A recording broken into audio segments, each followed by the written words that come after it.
Tax reform is here to stay. If we cannot just continue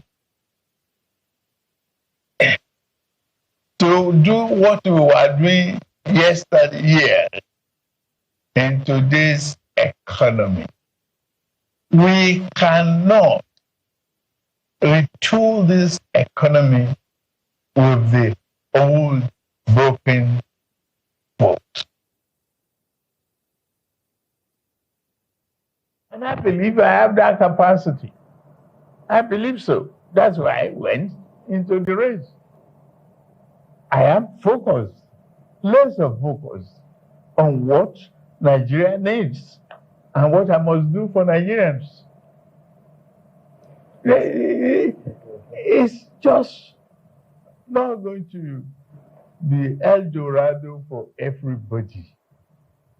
But the new dawn is here. I'm convinced. And you should be convinced. You should help propagate that conviction.